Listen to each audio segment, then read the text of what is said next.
Okay, Arno. So we're ready. We're live with the Real Estate Investors Club in Montreal.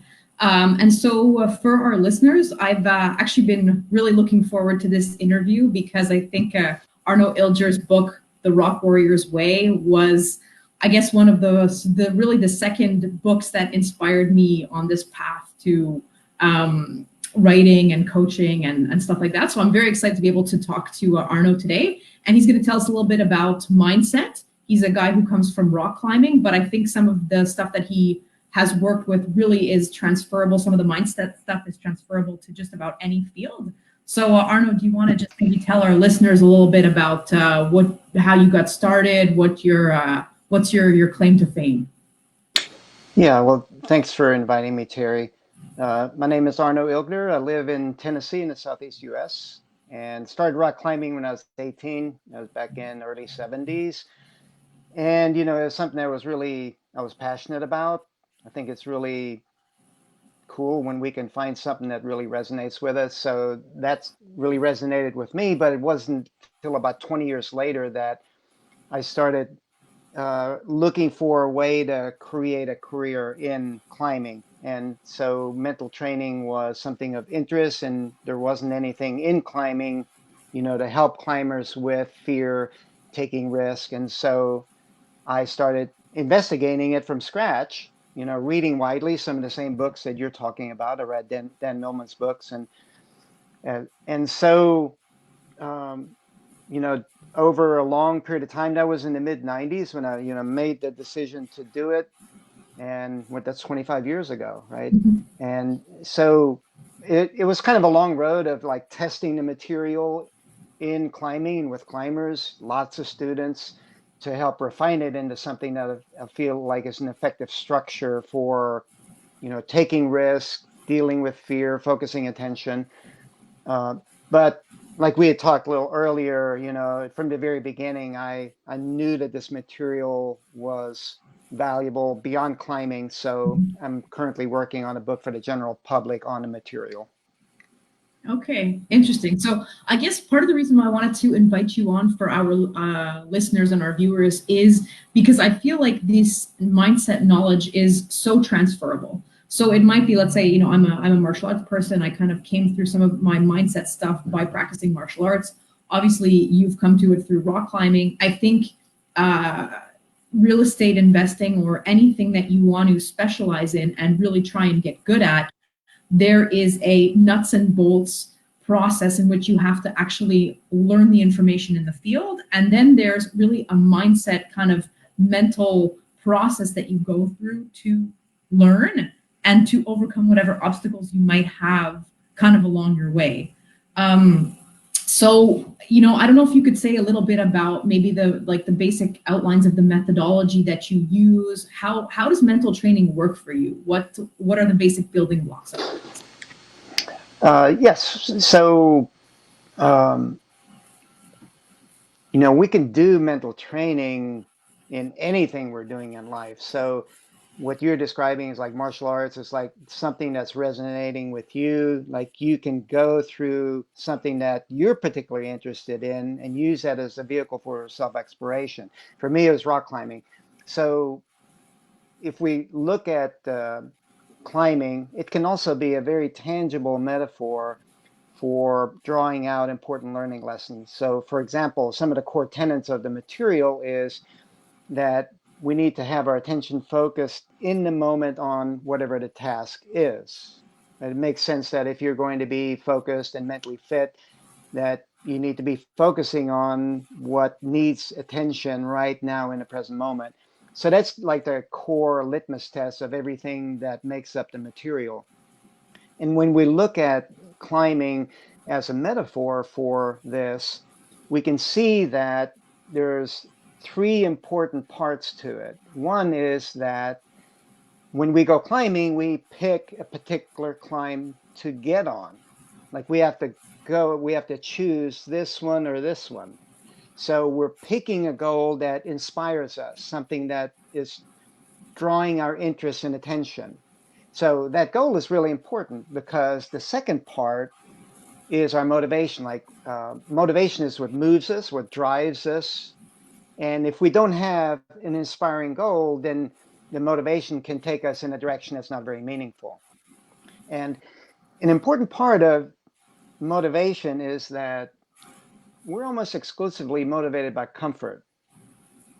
Okay, now that sounds a little bit odd, but we can be motivated by doing something stressful. Like I want to get on that stressful climb, but I'm saying that while I'm nice in the comfort of my desk here in my office, right? But um, when I get on the rock climb, I'm looking for the path of least resistance, the easiest way to climb from the bottom to the top of that rock. I'm not looking for the hardest way. If I want a harder climb, I can choose a different one that, has less holes to grab on. I can choose one that has holes that are small like this, you know. So by having an inspiring, neat goal that's meaningful to us, it points our natural comfort-based motivation in the direction of that goal so that we come in direct contact with stress and can do the work that's necessary, to kind of dig deeper into our own psychology. And that's when we draw meaning out of experiences, right? It's like things that come too easy to us, they're not very meaningful. So yeah, we know where we're going. We're doing the work.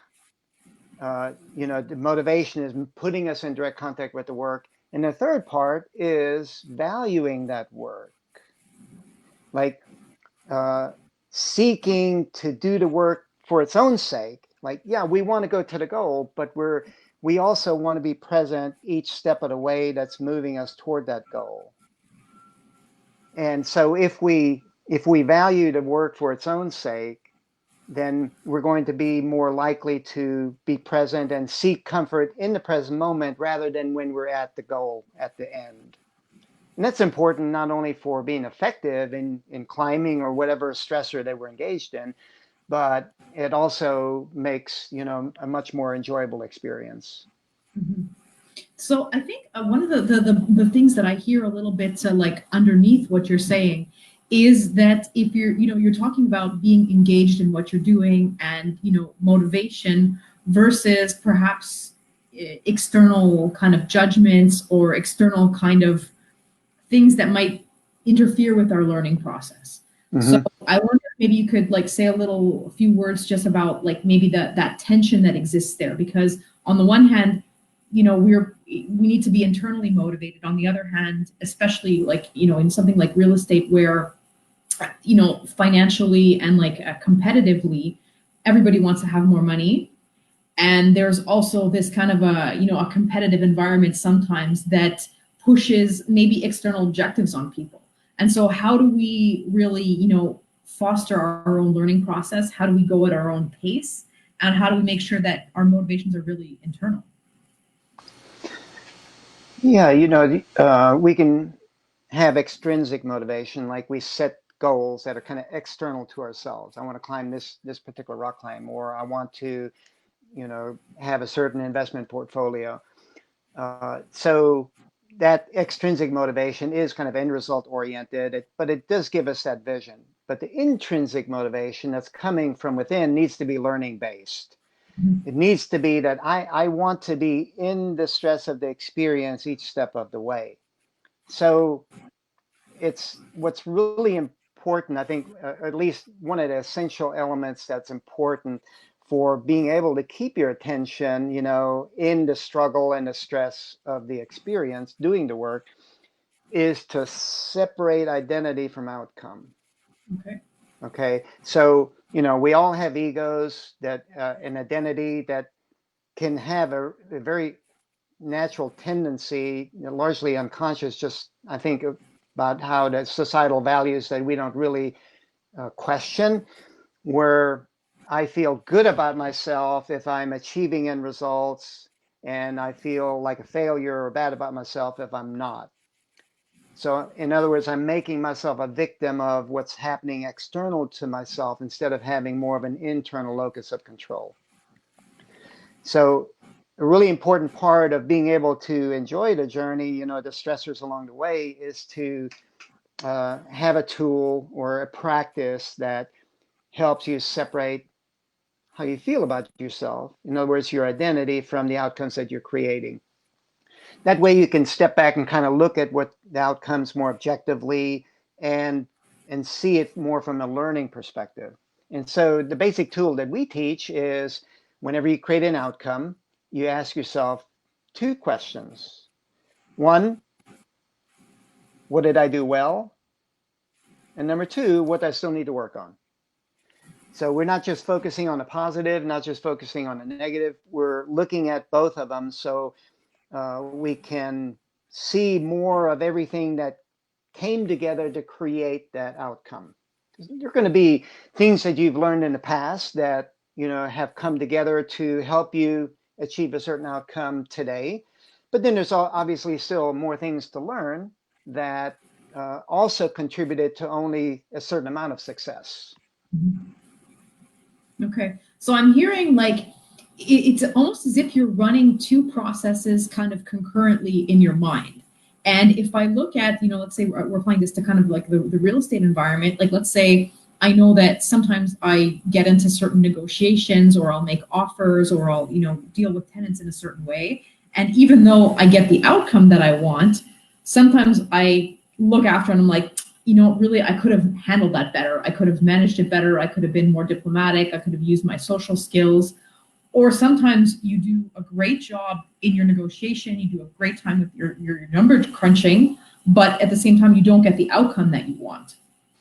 And so it seems like, I like your point that you need to really sort of parse those two things and that there's a learning process that's running and then there's an outcome process that's running. And obviously your goal is to get both of those like kind of on an upward trajectory, but it's that the two of them may not be aligned all the time. Yeah, they may not be aligned at, like we talked about the two different motivations, like achievement motivation, having that clear goal that guides you, and then the more intrinsic learning-based motivation that keeps you in the present moment. So they work together. One gives us guidance, the other one helps us negotiate along the way.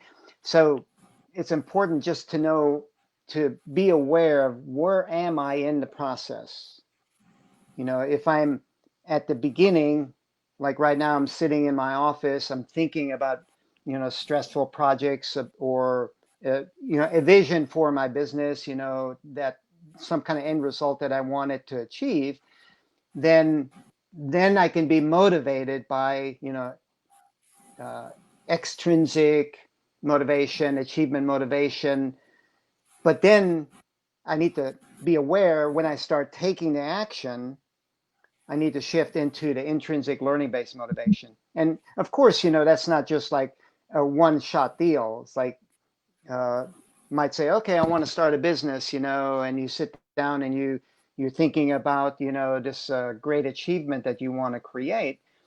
But then when you start, you're going to have stopping points all along the way where you need to step back, get out of action, sit back down in your comfort zone, allow yourself to think, see if the goal is still clear, uh, review your plan, your experiences to that point, because then you've got some experience, you can utilize that to change your course from where you are now to the rest of the way toward the goal. So in climbing, for instance, if you start at the bottom here and the top's right there, you have certain idea of the reality of that experience before you engage the experience, based on previous climbs that you've been on. But this is one's unique. It's different, right? But as you climb a little way, you gain some experience. That alters the perception that you had when you started. And so you can stop and you can think again, make readjustments, and then you can apply for the next section, and then of course repeat the process. So it's kind of a cyclical way of how you use your attention and how you're motivated. And so that kind of makes me think of one of the core tenets of this material, and that is that we have two basic ways of focusing our attention. We can focus attention in the mind to do cognitive critical thinking. Like right now we're talking, we're sharing information, we're both stopped, we're not running around, where it's harder to focus, so we can focus attention in the mind to do that kind of thinking when we are, stopped and more in our comfort zones, so that we can do that well. But then we need to be able to set that aside and then take action and focus attention more somatically, in more body oriented ways, like breathing, relaxing, maintaining proper posture, so that we're not like contracting from the kind of stressors we might be experiencing as we're getting out into the activities of working toward our goal. Mhm. And why? So in both of your books, in Rock Warrior's Way and in Espresso Lessons, there are big sections on awareness. Why is awareness and how we manage our awareness? Why is that so important?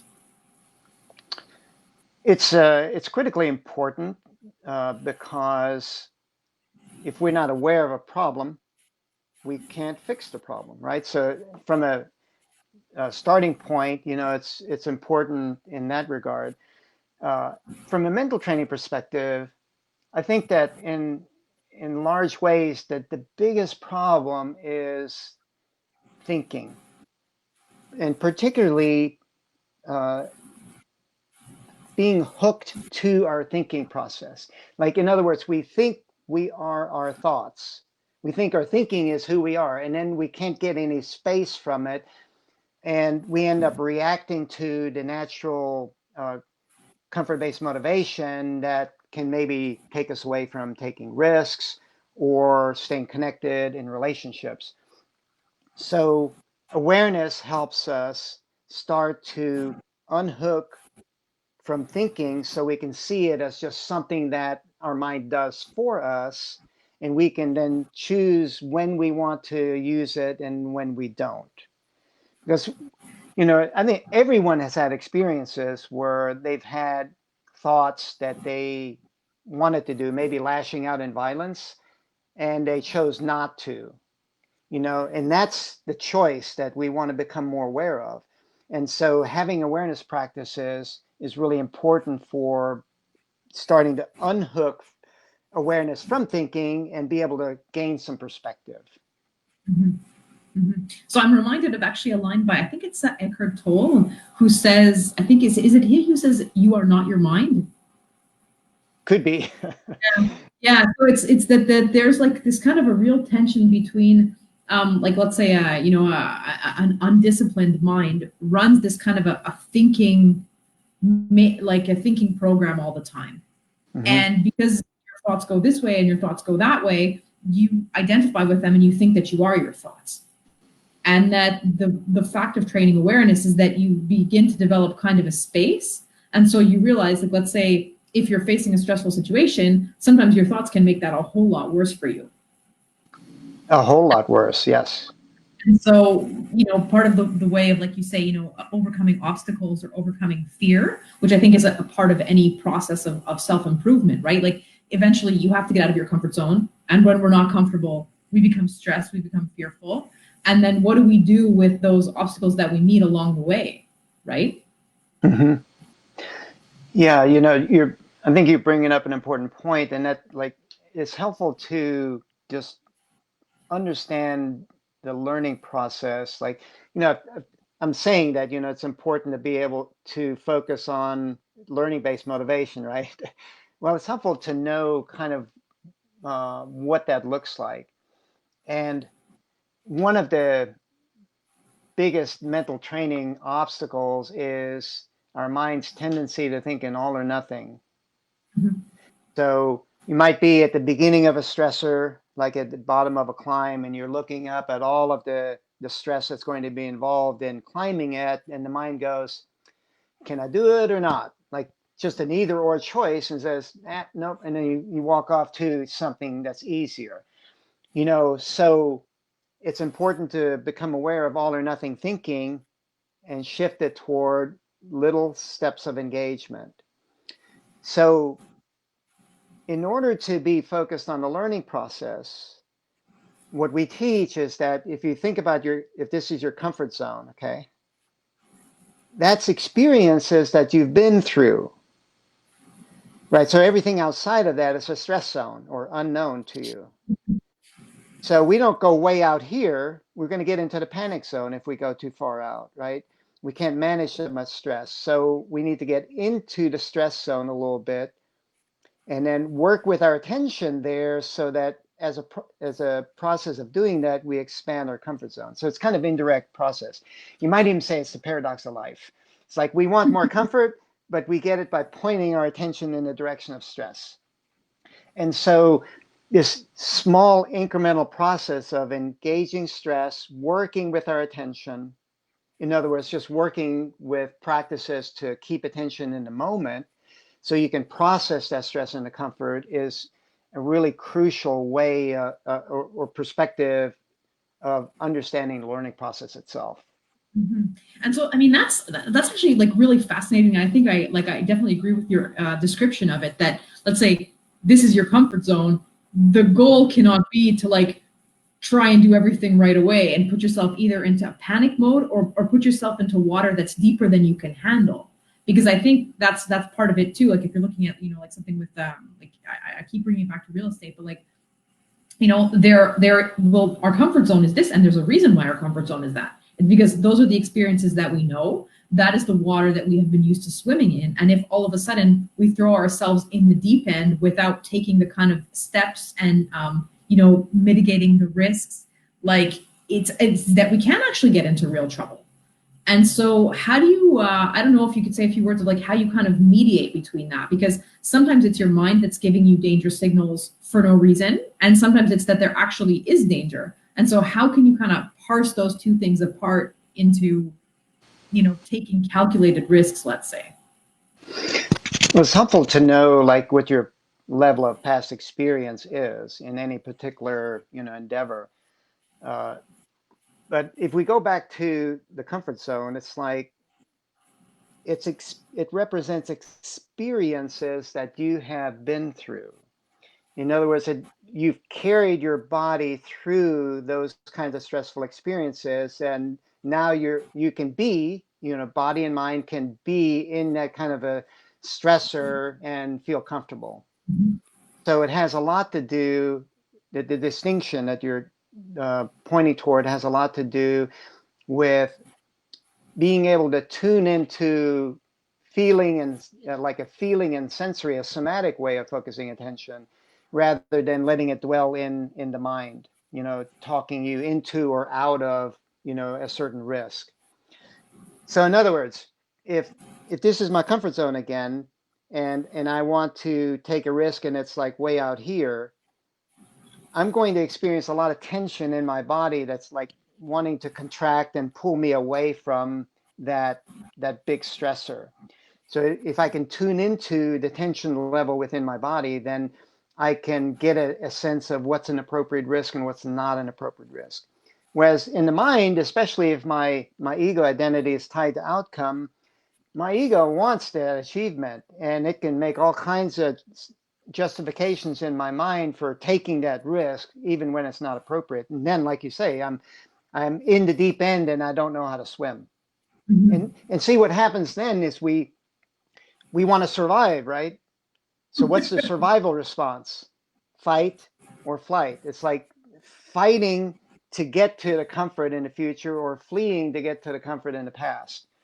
Like, and in other words, it's not helping us achieve the mental training goal of attention in a moment on a task. I need my attention right here in the moment, and the fight or Okay. flight is like moving me Yeah. quickly away from that stress that's in the present moment, so I can Okay, which survive. is, I guess, when you're referring to the panic zone, that's Yep. kind of what you're talking about. It's like when, if you'll feel like, okay, here's your comfort zone. Then there's maybe another concentric circle of like, this is where I'm in the optimal learning zone. So Hmm. I have a bit of stress, the volume's not so loud that I'm in panic mode and I have to either fight or flight. It's just enough that I feel like I'm kind of able to grow through something.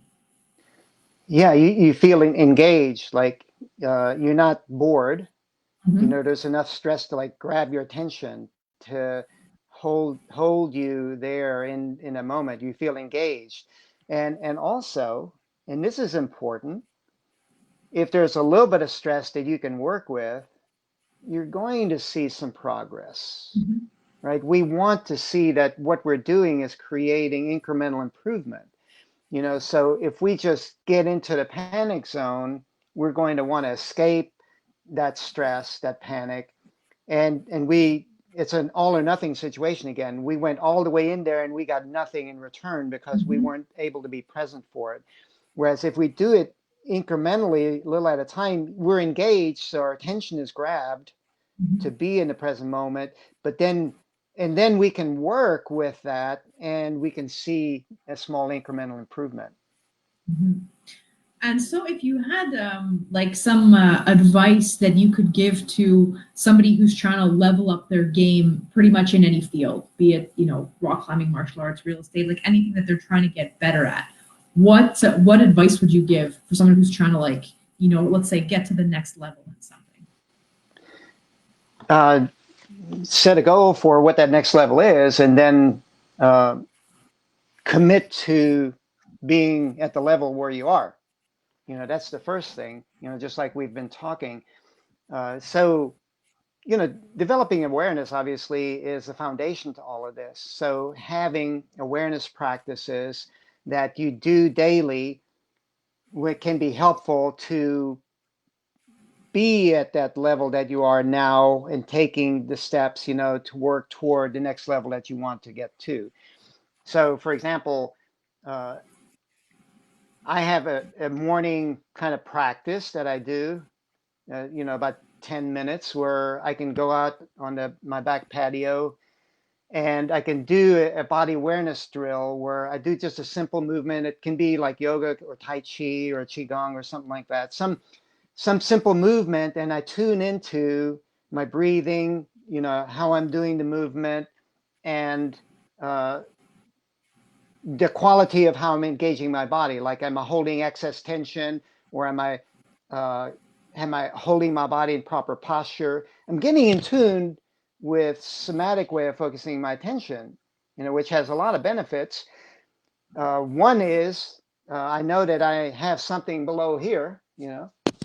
It's not just my mind up You're here, not a right? disembodied There's mind. something below there, and I'm getting familiar with it, right?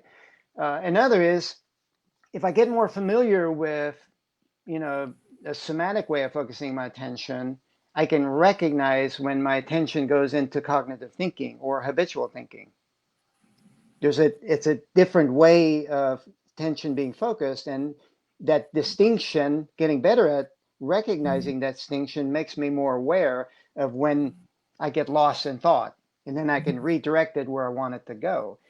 So this having awareness practices like that in the morning can help kind of set the tone for the day. And what I do at the end of it is I just stand in kind of with my eyes closed in kind of an expanded body posture, and I'm focusing my attention kind of double arrowed, like inwardly toward my internal situation, on focusing on breathing, relaxing, proper posture. But then in an outward direction, I focus on like the sensations I can feel on my skin or my clothes, and then what I can hear, and then I can open my eyes and what I see. So in other words, I'm putting my attention in an expanded body and an observant mind, not a thinking mind. With an observant mind, my attention is coming out of my mind through my senses toward the external situation. I see the trees or the sunlight coming through the trees. I hear the sounds, and I let my attention go there without judging it or labeling it or thinking about it. Just keeping my attention sensory and feeling based, which is what that does is it puts me in the present moment, right? So my body is always in the present moment. Can't be in the past or future, right? Mhm. But when my mind is engaged in thinking, it's in thinking about past experiences, or it's thinking about, future goals or desires or fears. So when my mind is thinking, and there are times when we need to do it, it's projecting my attention out of the present moment, either to the past or future.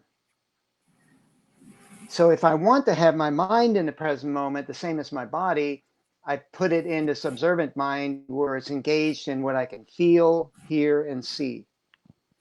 And so my intention, make a long story short, at the end of this practice is that throughout the day, I catch myself if I'm kind of contracting my body, or if I'm lost in thought, and then redirect it to, observant mind and expanded body to be present. Okay, so this is actually really interesting because we had a guest on maybe 2 3 weeks ago, Christopher Pinkley, who wrote Reality Creation 101. I don't know if you ever heard of him.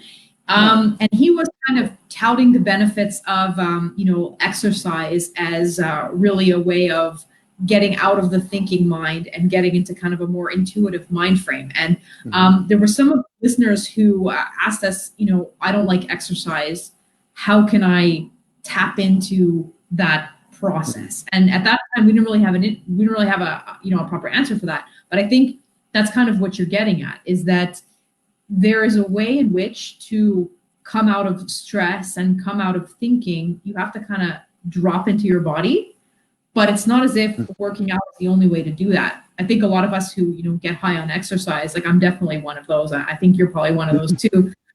For us, it happens kind of naturally when you're in movement or when you're training. But for people Mm-hmm. who maybe are not such workout junkies or who don't respond to that kind of thing, like definitely developing some kind of a practice that puts you in touch with your body, even if it's not necessarily getting sweaty or being at the gym or taking risks on a climbing wall, like that can get the benefits of that connection kind of in a different way.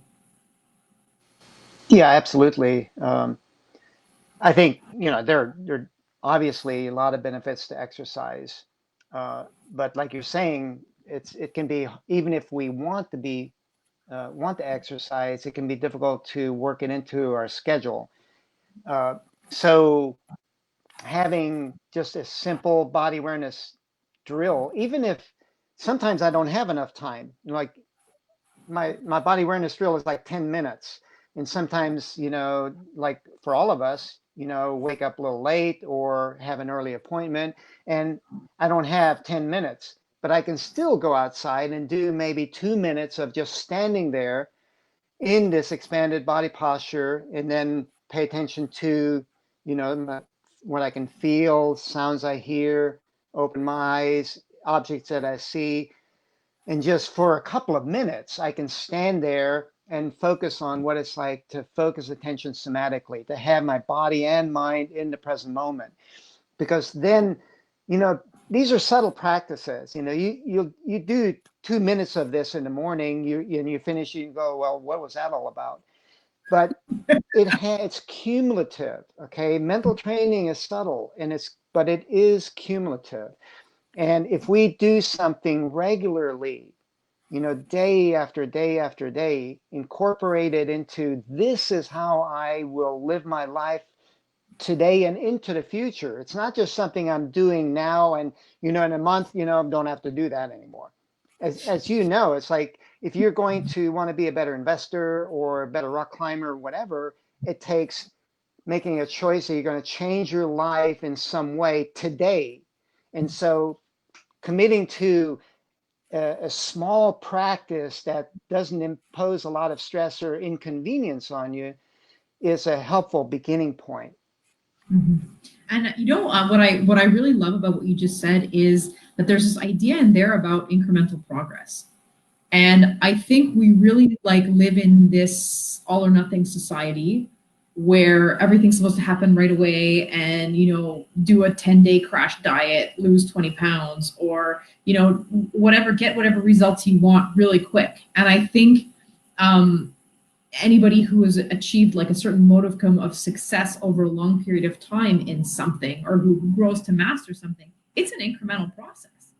And like you say, like you don't want to necessarily turn your whole life upside down, but it's those little choices that you make about training your awareness, training your mind, informing yourself more, learning more about whatever you're trying to do in an incremental way, that ends up being what really makes long-term changes. Yeah, absolutely right. It's like awareness training, attention training, because how we think, how we use our mind, how we use our attention is before we take action.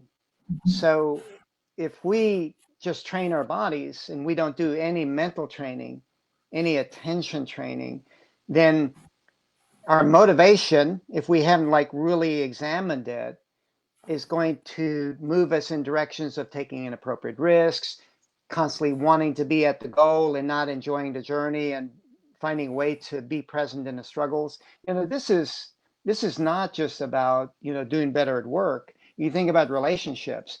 If you just want, oh, let's just keep the peace, and if you don't have a clear vision of what a healthy relationship is, then you're not going to want to be present for the struggles that are inevitably going to come up in relationship. So the mind can trick us, in other words, and we need to get a perspective of doing our mental training that's outside of thinking. And awareness is a perspective that's outside of thinking. So from that perspective, we can examine it. Mm-hmm. Yeah, I really like that comment about relationships. I think that's so true. That that nowhere is it as clear that we seek comfort when we try to avoid a fight or try to do something to just like sweep something under the rug that maybe you shouldn't have swept under the rug. Mm-hmm. And that like ultimately for the sake of of greater progress, sometimes Mm-hmm. you have to go through those kind of unpleasant moments. Yeah, and think about it, it's like the unpleasant moments are kind of the grist for the mill, right? It's the material, it's the raw material for growth, right? It's that stress that's outside of the comfort zone. And so, you know, in my book, and you mentioned in your book, it's like a warrior is a hunter of personal power. So a warrior wants to be in the stress of the experience because warriors know that that's where the learning happens. That's where and power, mental power is really that. It's like being able to get out into the stress zone and work with your attention, build your power and your ability to be there, and then indirectly expand your comfort zone. So I'm not saying you want to look forward to like stressful, uncomfortable, frustrating experiences, like, hey, partner, let's have a nice stressful argument right now.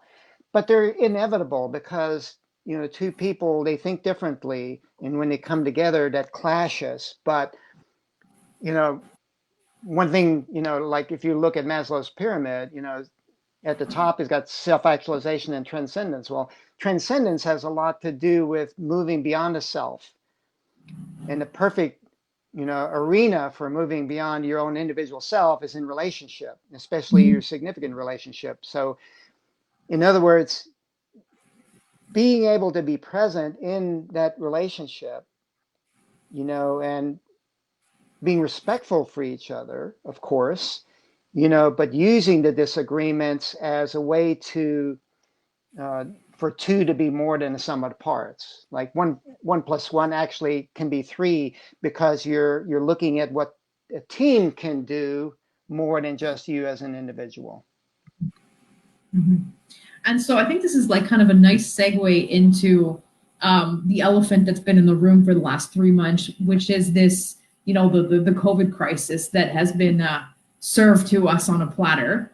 And we know we're talking about stressors and uncertainty and things that like create a lot of perturbation in people's personal lives and also in people's business lives. I don't know if you would have a couple of words to say about what mentally might be the best way of navigating that kind of a situation. I don't know if you have any personal kind of, anecdotes of stuff that you've discovered.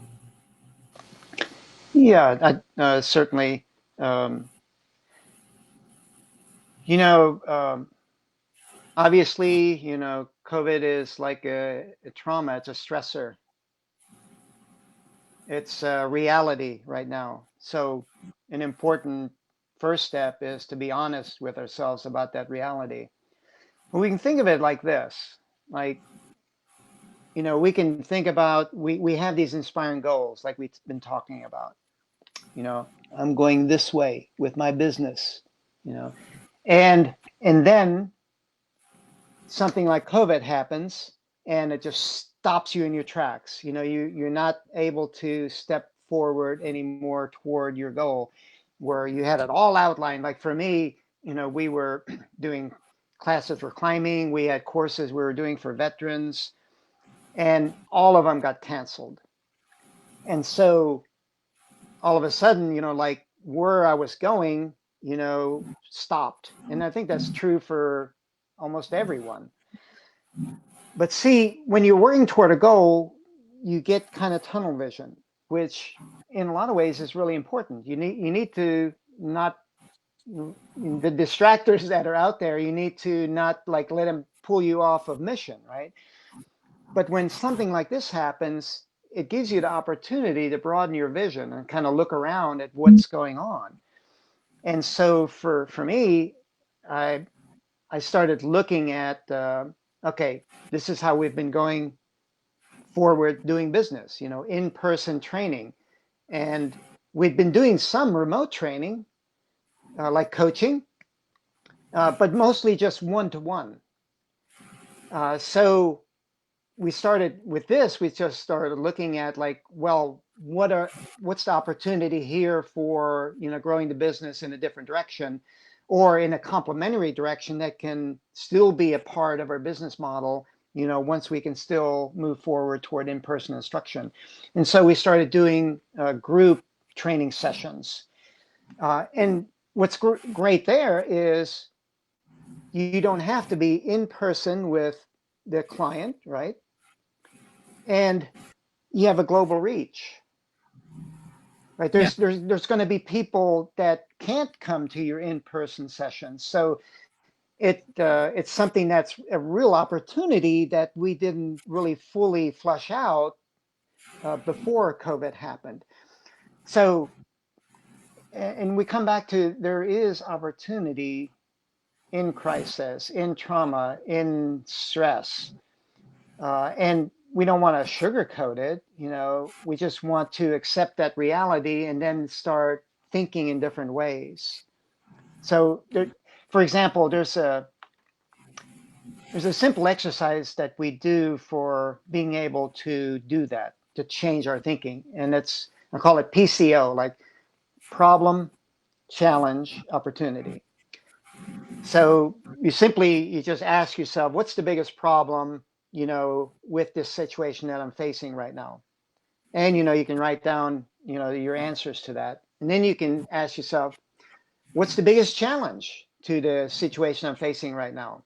Write down answers for that. And then finally, what's the biggest opportunity for this challenge that I'm facing right now? And write that down. And if you look at your answers, you'll find that your thinking changes from passive to active. Mm-hmm. You're starting to think actively about what actions you can actually do, to work with the reality that you're in. So, that's some things about what we're facing right now. There is a lot of uncertainty, you know, but it's like it gives us opportunity to rethink where we're going, why we're going there. Because sometimes we set goals and they're not really inspiring, or they're ego driven, or end result, just exclusively end result driven. And we just want to be there, and we're really not enjoying the struggles that are leading us there. And so when something like this happens, a lot of uncertainty, our regular way of doing business is halted, it gives us an opportunity to rethink why we're doing what we're doing, check our motivation. Mhm. So I wonder if we could just like resume that, like do a little resume of that again. So it's PCL, problem, PCO. PCO. Okay, problem, challenge, opportunity. Yeah, and just we're just really replacing one word with the same question. Yeah. What's the biggest problem in this situation? What's the biggest challenge and so forth? But if we go through that process, our thinking actually changes from more passive and avoidance toward active and engagement oriented. Mhm. And so you're kind of moving from this process of like being like maybe the word victim is a little bit too strong, but of being the actor in the situation who's kind of submitting to or receiving the butt end of something towards someone who's actually able to act in a way to change a particular circumstance or to make it better for you.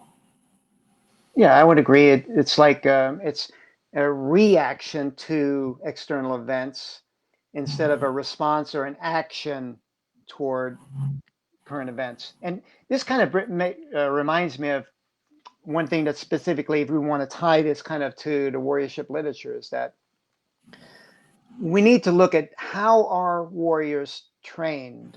Okay, if we look into the military or first responders, when a threat happens, warriors are trained to move toward the threat, to engage it and neutralize it. Okay, they're the protectors of our society, right? So the rest of society, of course, is that, oh, the warriors are out there, they're going to protect me. I can withdraw from that threat, to the protectiveness of my home or whatever. So really what we're talking about is taking this same warrior training methodology and mindset to ourselves as individuals. Even though we're not, the first responders or the protectors of our society, we also have responsibilities for doing whatever our calling or our work is to add value to the whole. So this basic difference is so critical. When a stressor happens, that's inevitable. It's going to happen no matter what your life is. Are you going to move away from it, or are you going to move toward it to engage it and seek to kind of neutralize it? And what I mean by that is you're working with your attention to convert a stressful situation into something that becomes more powerful, Mhm. more comfortable, because it's building power in that way. Yeah, and so absolutely, like really, I mean, we're back to basically that question of comfort zone, right? That like Mm-hmm. if ultimately the whole purpose of this is to have more power and to become like a stronger individual in the face of adversity, well, the way you do that is by slowly growing your comfort zone day by day in whatever sphere it is that you're engaged in. So, be it martial arts, be it rock climbing, be it real estate investing, any of those media basically become like a terrain in which you can encounter more and more stressful situations in which you can grow beyond your comfort zone and ultimately acquire more power that way. Absolutely. Yeah. And, you know, an important thing of what you said that I can um, build on a little bit is like we all have different things that resonate with us, right? You like martial arts, real estate investing, like rock climbing, mental training. It's like everyone has something different that's kind of calling to them, or that's of interest, that's grabbing their attention. So it's important to find what that is. And let me just say a little bit more about that. It's like, what grabs your attention and interest? Well, sitting on the couch watching Netflix might grab your attention and interest, but it needs to be something that's pointing you in the direction of a stressor. When I go rock climbing, I'm at the base and I'm looking up at climbs that are inspiring me, that are kind of calling to me, and I choose one, and it's going to be stressful. So we need to find something that like that is calling us toward the stress. and then know that the purpose of that journey or that path is to learn more about ourselves. It's just a vehicle. And yeah, Mhm. you can build your skills at being a better investor or being a better rock climber or a better coach, but that's the sideshow. The real game is just it's the particular vehicle that I chose for my own self-discovery. Mhm. Mhm. Great. I have nothing to add to that. That was such a great little bookend to the talk. Yeah. Yeah, so we're kind of drawing to the end of the time that we have today. I wonder if was there anything else that I left out, anything else that you kind of wanted to express or touch on? Yeah, maybe it's important to have like tangible tools for doing these practices. We can't just like philosophize and let our attention swim in our head, thinking about mental training. So this having a morning practice, like a body awareness drill, like I mentioned earlier, can be a really important tool. um, and then throughout the day, noticing if you're lost in thought or kind of contracting, and redirecting to expanded body and observant mind. So that's like a basic practice that can be very tangible to apply throughout the day. Another is what I call the 1, 2, 3 drill. Well, the PCO is another one, like a written exercise you can do. But this 1, 2, 3 drill is when a stressor happens. First of all, be aware that, oh, I'm in a stressor, Mhm. and then accept the situation as it is. Practice defenselessness within boundaries, and then focus on tough love. So, for example, if we're having disagreement, I'm accepting that you and I are doing the best that we can right now in this moment, given the amount of stress in the situation and our ability to deal with that stress. So don't fight reality. What's actually happening right now is reality. So accept that so you can then begin working with it. So that's number one, accept reality as it is. Number two, you're you're practicing defenselessness. It's like you're making a choice not to defend your ego Mhm. or offend the other person's ego. You're making a choice to maintain a learning situation. So in order to have a learning situation, you need to have defenses down so you can stay connected with whoever you're having a disagreement with.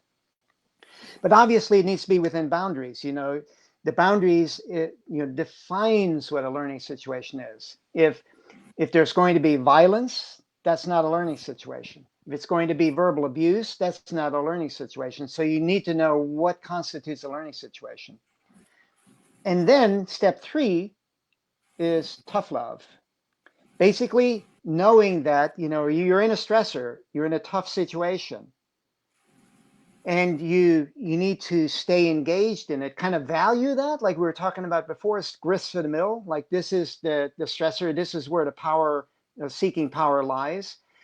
But then you're focusing together to find small steps that you can get each other's needs met, not just your own and not just the other person's, but you're you're engaging this tough situation to find a way to get small steps to get both people's needs met. The love part is to do it with kindness. So you're speaking openly and directly, honestly about your needs, listening in the same way to the other person's, but you're doing it in a respectful, kind, loving way. Mhm. So that's something very tangible. Accept defenselessness within boundaries. Don't defend it. Don't defend your ego or offend the other person's ego. Maintain a learning situation, and then engage in a tough love kind of way. Mhm. I love this. It's just such a subtle reframing of what's going on. And it's really that can make a difference between something turning into, a catastrophic fight or like a panic situation or whatever it is, just that subtle reframing of altering the way in which your mind perceives something that helps you really work with it in a way that's effective. Yeah, and just the small incremental steps is so important because if you don't do that, you're going to get into fight or flight, and you're like pulling apart the connection. disconnection in the relationship rather than being able to, stay connected and work together as a team. It's like, it's not, I'm right, you're wrong, you're making another person the enemy. It's like, we're in this together, and this maybe codependent loop or whatever that we're keep getting into is the enemy. So we need to work together to find a way to not fall into that kind of a repetitive, habitual pattern again. Great. Yeah. Okay. I'm going to, before we end off, I'm just going to turn it over to the audience. I don't know if there are any questions or anything that you would like Arno to delve into a little bit.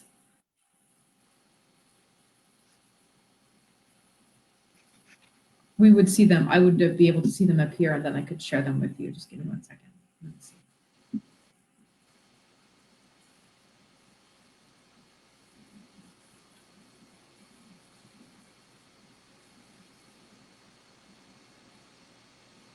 Okay, so I guess we don't have any No questions. questions. It was just too thorough. Yeah, too thorough, exactly. But so basically, the way this works is it's going to be up on Facebook for basically indefinitely. The show lives there, and then if after the time anybody has any questions that they want to ask you afterwards, they'll can tag you in it, and then you can come back and answer Okay. it, or maybe put like the PCO process, for example. I really like that. If you just like write a little comment that describes it, I think that would be really great. So look, I want to thank you so much for taking this time to have a chat with me. I know I was looking forward to this interview kind of for a long time, and feel like I got to ask you the questions that I would have liked to ask you as I was reading your books. And if you wanted to just tell people where they can find you, what's the best way to connect with you? The best way is through our website, warriorsway.com. And got email, phone, and stuff like that there. We have a blog, we have a newsletter that we send out weekly, mental training tips, for free. So you could check that out. And some of it's written for climbing, but they all, I'm usually in them, I'm looking at like a climbing example and a real life example. So it's definitely relevant for beyond climbing. And usual places on social media, either my name or Warriors Way will get you to the social media channels. Okay, well, great, Arno. Thank you so much for taking this time, and hopefully we'll be able to be in touch soon. Yeah. Thank you. Thanks, Terrie. Bye-bye. Bye-bye, everybody.